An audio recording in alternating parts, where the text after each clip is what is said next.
Welcome back. This is Kristen on our journey through the Bible, one chapter at a time. So just little bite-sized pieces. We're going through the whole Bible. I'm reading the New King James Version if you want to follow along with me. And we're just doing little bits at a time, so it's really easy to do on a daily basis. We're in Leviticus, and yesterday we helped identify the signs of leprosy. Well, today in chapter 14 of Leviticus, we are going to get into the cleansing of lepers. Interestingly enough, though, to this day, there is no cure for leprosy, but God's got it in the Bible. And of course, God came and Jesus, he healed some lepers, but he's got all this information on cleansing the lepers and when they're healed and everything. Interesting. Let's jump right in. Thanks for coming. Then the Lord spoke to Moses, saying, "This shall be the law of the leper for the day of his cleansing. He shall be brought to the priest, and the priest shall go out of the camp, and the priest shall examine him. And indeed, if the leprosy is healed in the leper, then the priest shall command to take for him who is to be cleansed 2 living and clean birds, cedar wood, scarlet, and hyssop. And the priest shall command that one of the birds be killed in an earthen vessel over running water. As for the living bird, he shall take it, the cedar wood, and the scarlet, and the hyssop, and dip them and the living bird in the blood of the bird that was killed over running water. And he shall sprinkle it 7 times on him who is to be cleansed from the leprosy, and shall pronounce him clean, and shall let the living bird loose in an open field. He who is to be cleansed shall wash his clothes, shave off all his hair, and wash himself in water, that he may be clean. After that, he shall come into the camp, and shall stay outside his tent 7 days. But on the 7th day, he shall shave all the hair off his head, and his beard, and his eyebrows. All his hair he shall shave off. He shall wash his clothes and wash his body in water, and he shall be clean. And on the 8th day he shall take 2 male lambs without blemish, 1 ewe lamb of the first year without blemish, 3/10 of an ephah of fine flour mixed with oil as a grain offering, and 1 log of oil. Then the priest who makes him clean shall present the man who is to be made clean and those things before the Lord at the door of the tabernacle of meeting. And the priest shall take 1 male lamb and offer it as a trespass offering, and the log of oil, and wave them as a wave offering before the Lord. Then he shall kill the lamb in the place where he kills the sin offering and the burnt offering in a holy place. For as the sin offering is the priest's, so is the trespass offering. It is most holy. The priest shall take some of the blood of the trespass offering, and the priest shall put it on the tip of his right ear of him who is to be cleansed, on the thumb of his right hand, and on the big toe of his right foot. And the priest shall take some of the log oil and pour it into the palm of his own left hand.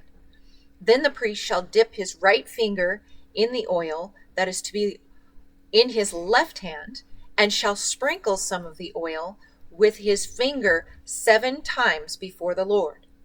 And of the rest of the oil in his hand, the priest shall put some on the tip of the right ear of him who is to be cleansed, on the thumb of his right hand, and on 1 big toe of his right foot, on the blood of the trespass offering. The rest of the oil that is in the priest's hand he shall put on the head of him who is to be cleansed. So the priest shall make atonement for him before the Lord. Then the priest shall offer the sin offering, and make atonement for him who is to be cleansed from his uncleanliness. Afterwards he shall kill the burnt offering, and the priest shall offer the burnt offering and the grain offering on the altar. So the priest shall make atonement for him, and he shall be clean. But if he is poor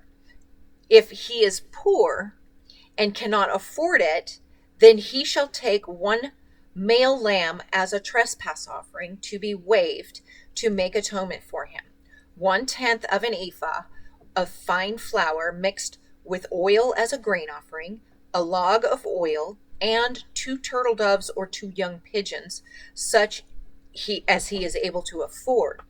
One shall be a sin offering and the other a burnt offering. He shall bring them to the priest on the 8th day for his cleansing, to the door of the tabernacle of meeting before the Lord. And the priest shall take the lamb of the trespass offering and the log of oil, and the priest shall wave them as a wave offering before the Lord. Then he shall kill the lamb of the trespass offering, and the priest shall take some of the blood of the trespass offering and put it on the tip of the right ear of him who is to be cleansed, on the thumb of his right hand, and on the big toe of his right foot. And the priest shall pour some of the oil into the palm of his own left hand. Then the priest shall sprinkle with his right finger some of the oil that is in his left hand 7 times before the Lord. And the priest shall put some of the oil that is in his hand on the tip of the right ear of him who is to be cleansed, on the thumb of the right hand, and on the big toe of his right foot, on the place of the blood of the trespass offering. The rest of the oil that is in the priest's hand he shall put on the head of him as to be cleansed, to make atonement for him before the Lord. And he shall offer one of the turtle doves or young pigeons, such as he can afford, such as he is able to afford, the one as a sin offering, and the other as a burnt offering, with the grain offering. So the priest shall make atonement for him who is to be cleansed before the Lord. This is the law for one who has a leprous sore, who cannot afford the usual cleansing. And the Lord spoke to Moses and Aaron, saying, When you have come into the land of Canaan, which I give you as a possession, and I put the leprous plague in a house in the land of your possession, and he who owns the house comes and tells the priest, saying, It seems to me that there is some plague in the house. Then the priest shall command that they empty the house before the priest goes into it to examine the plague, that all in it that is in the house may not be made unclean. And afterward the priest shall go into the house and examine it. And he shall examine the plague. And indeed, if the plague is on the walls of the house with ingrained streaks, greenish or reddish, which appear to be deep in the wall, then the priest shall go out of the house to the door of the house and shut up the house 7 days. And the priest shall come again on the 7th day and look. And indeed, if the plague has spread on the walls of the house, then the priest shall command that they take away the stones in which is the plague, and they shall cast them into an unclean place outside the city. And he shall cause the house to be scraped inside, all around, and the dust that they scrape off they shall pour out in an unclean place outside the city. Then they shall take other stones and put them in place of those stones, and he shall take other mortar and plaster the house. Now, if the plague comes back and breaks out in the house after he has taken away the stones, after he has scraped the house, and after it has been plastered, then the priest shall come and look, and indeed, if the plague has spread in the house, it is an active leprosy in the house. It is unclean. And they shall break down the house, its stones, its timber, and all the plaster of the house, and he shall carry them outside the city to an unclean place. Moreover, he who goes into the house at all while it's shut up shall be unclean until evening. And he who lies down in the house shall wash his clothes, and he who eats in the house shall wash his clothes. But if the priest comes in and examines it, and indeed the plague has not spread in the house after the house was plastered, then the priest shall pronounce the house clean, because the plague is healed. And he shall take to cleanse the house 2 birds, cedar wood, scarlet, and hyssop. Then he shall kill one of the birds in an earthen vessel over running water, and he shall take the cedar wood, the hyssop, the scarlet, and the living bird, and dip them in the blood of the slain bird and in the running water, and sprinkle the house 7 times. And he shall cleanse the house with the blood of the bird and the running water and the living bird, with the cedar wood, the hyssop, and the scarlet. Then he shall let the living bird loose outside the city in an open field, and make atonement for the house, and it shall be clean. This is the law for any leprous sore and scale, for the leprosy of a garment and of a house, for a swelling and a scab and a bright spot, to teach when it is clean and when it is unclean. This is the law of leprosy. Wow. So the sun came out. I'm loving the feel of having the sun on my face, but it looks a little funny on the video. Sorry about that. But yes, leprosy was and can be healed by the Lord.